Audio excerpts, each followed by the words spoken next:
Okay, ladies and gentlemen, we're here on the set of the big show that's opening up on the 4th through the 27th. It's called Maroon. It's about football. And it's a great show. You'll see these guys dressed. The uniforms, the football uniforms they wear, just like they did back in, I guess it's in the 20s, 26 or so. I don't know, around that time. So this is a good show for ladies and gentlemen to come and see the show. You'll really appreciate it right here at the Center Theater in Norristown. So until we meet again, come and see the show. Welcome to the Hank Cisco Show, ladies and gentlemen. Don't touch that dial. We got a real good show here. We're going to talk to a playwright. A playwright is a guy that writes a story, and this story not only writes a story, but it goes into a play. And this show is going to be shown here at the Center Theater here in Norristown. It's about football. Now, football's in season, and I can't think of a better time to have a show like this. So my guest today is, I'm going to introduce him, even though this is about football. I'm a former boxer, so I would say I'll introduce him like we do in Madison Square Garden. In this corner, weighing 215 pounds. Yeah, that sounds good. Okay. And tell me your name. Ray Saraceni. All right, Ray Saraceni. Now, you are a playwright. You wrote this story. Now, tell me something about this story. Well, it's a story that I had come across about 15 years ago when I had been traveling up in Pottsville, and it's a story that's still very... Pottsville, Pennsylvania. Right. So it's about, that's up in the coal region. That's right, Schuylkill County. Right. And it's a story about the Pottsville Maroons football team. They were a professional football team in the NFL, and in their first season, 1925, they actually went all the way and won the league championship. So it was quite an achievement. First time in the league and all that. But some things happened toward the end of the season that created some trouble. Let's just... Inner working. Right, I don't want to give too much away. Yeah, no, don't do that. Yeah. You got to see the show. Exactly. Right. But it was a story that I was interested in telling. It's a story that's still very important and very much alive in the memories of the folks up there in Pottsville. Well, Pottsville, we great football players in Carlisle, too. Yeah. Was it the great football player that, he played football and then he played college and he played professional. That's right. And, the play explores and makes much of the opposition between professional and college ball in the 1920s when college ball was considered, the premium. Sport, yeah. There was no pro ball then. Well, and people looked down on the pro players because they were paid. But Notre Dame, they played Notre Dame? They played Notre Dame at the end of the season in December of 1925, yeah. Oh. I didn't realize that Notre Dame played the small teams like at Pottsville. Yeah.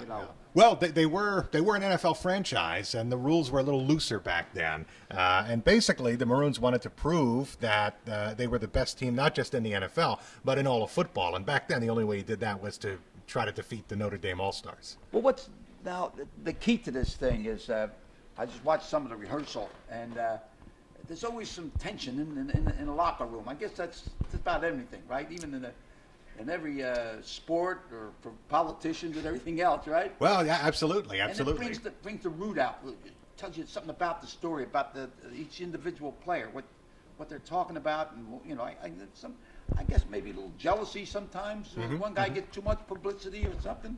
Sure, and they were playing ball at a time when the NFL franchises, especially the small market franchises, were not all that secure financially. So, it was week to week. Was the team even going to be there? I mean, that was one of the anxieties that the players had to deal with. Well, now this is in the coal regions, right? Yeah. And I have to mention something about when I was boxing in New York. I listened to the guy in the dressing room next to me. I was going to fight. And he says, "Who's this guy I'm fighting?" The guy says, "It's a guy named Hank Cisco." He said, "From Norristown, Pennsylvania." The guy says, "Oh my God!" He says, "He's from the coal region. Them guys are tough up there." I was saying to myself, "Man, I got this guy half beat before he get in the ring." Yeah, you got that reputation. And let me tell you, the guy from the coal regions were tough guys. They're tough fighters, football players. I know when Norristown High School had to play some of them teams up in western part of Pennsylvania, they had their hands full. Well, that's true also of how people felt when they had to come into town to play the Maroons. I mean, a lot of these guys were coal crackers. Some of them right up from out of the mines. Right, and right. they were tough customers. And in addition to that, they had this coach who was a real visionary. and a real intellectual, a student of the game, really. What's that about now? I mean, don't without giving the whole show away. What's the meat of it like? Is it the moral to it, or something somebody takes home with them? Well, yeah, I mean, it's sort of an impressionistic play that follows the Maroons through their 1925 season, and I think will give the audience, at the very least, an opportunity to appreciate some of these characters and the real dramatics of the story itself. I mean, it's pretty carefully researched on my part as I was writing it. Well, I watched the rehearsal. I'm telling you, these guys are sharp. I mean, they're really good. I mean, when you play, why don't you make a play about boxing? You know. Yeah, I don't know. Maybe that'll be next. I get like we'll work the Hank on that, Cisco story. But now this show is going to be here at the Center Theater in Norristown, right? Yeah. Now, tell me something about your background. Now, I know that you've been in a couple of shows here that I think I interviewed you in different shows, Yeah, right? That's right. And a bunch of different shows here. Is this the first time you jumped into a playwright to write your own show? Well, this is the first play that I've written that's going to be produced for sure. I have one or two others sort of, in the desk, and hopefully we'll get some interest in those going forward. But I'm excited about this one because this is the first one I actually get to see on stage. Well, you're Saraceni, right? Yeah, Saraceni. Now, the district justice in Norristown, are they relation to anything? I think probably. Yeah. I don't, not in a very direct way, Right, but I'm sure, Well, that's the same thing when I went to Italy, to where my parents were born, and they had the same name, Yeah. And I said, "So we related?" He says, "We got the same name. Don't worry about it. Cousin, you go cugini, go body, So that's what it's all about, Yeah. And you're a local guy or what? Yep. I grew up around Bryn Mawr, Villanova, Rosemont area. Well, what inspired you to go into this type of thing? Now you're an actor, but now a playwright. I mean, it's just like being a boxer and then a manager and then a referee, and you went right on through the whole thing, right?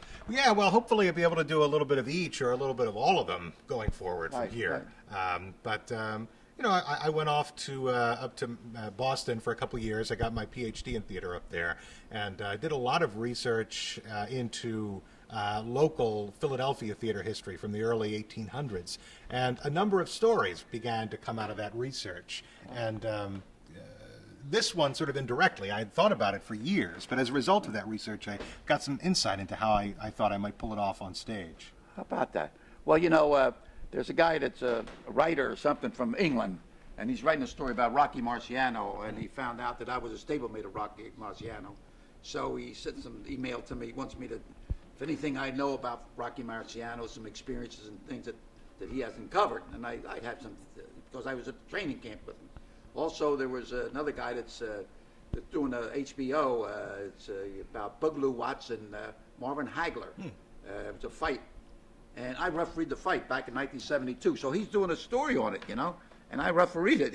So he interviewed me about it, and I was saying to myself, hey, look, here's a guy that they're writing about a boxer. Now, I don't want to, I'm just coming along. I'd say, man, why don't you do one about a boxer? Who's another one, too? They're talking about this one guy said, do a story about Frank Rizzo, the mayor of Philadelphia. Philadelphia. Been a lot of talk that about would be a good one, okay? Yeah. This guy's considering, he says, after we do the Boogaloo Watts Philadelphia story, he says he may do this. That would be something, Yeah. And bring There's something alive. a local playwright here, Bruce Graham from Philadelphia and Delaware County, who's for years has been talking about doing a Frank Rizzo play. Yeah. So Everybody talks about it, but nobody jumped in. Right?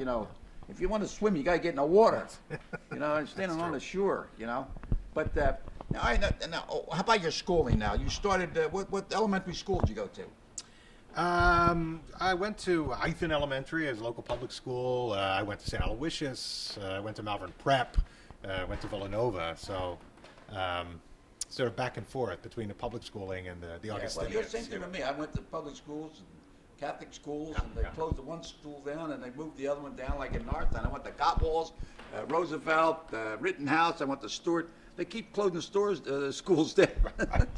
So I'm still here, Well, but, and I think what we're both speaking to in different ways here is the value of local stories, right? Stories that are about sort of who we are, about what it means to be from this place, stories that constitute our patrimony. And that's one of the things that I really want to work on. And I think it's one of the things that Iron Age Theater is very committed to. The play, without giving it away, it's something about there was a time when they thought maybe they couldn't win or they could. But it's a story that, like in boxing, say, don't lose a fight in the dressing room, okay? get in there and fight, okay? Yeah. And don't say, well, you're in the dressing room, well, we can't win, we can't do this, we can't do. Get out there. And that's one experience I would say. Don't lose the fight in the dressing room. Right. But now, your playwright is opening here in Center Theater, Yep. right here in Norristown on DeKalb Street, and it's renovating here. I'm telling you, it's going to be a big theater here, okay? So we're going to talk more about the time and place and everything, okay? Great. So thanks a lot, Thanks a and lot. lots of luck, and let's come up with a couple of stories. Maybe do one about Hank Cisco. Ladies and it. gentlemen, thanks a lot. And this show is great. Football season's here. We got some great actors. You're going to enjoy it. So without further ado, keep bobbing and weaving. And in football, what do they say? Here he is, coming through. Hey, talk about that. Czech Benerick one time was telling me that he didn't like the quarterback or something. And he's standing there, he says, okay, coming through. That guy was going through. Frank Gifford, That's probably. a true story. Yeah. Okay, ladies and gentlemen, thanks a lot. And come on, let's see the show. Norristown, go, go, go.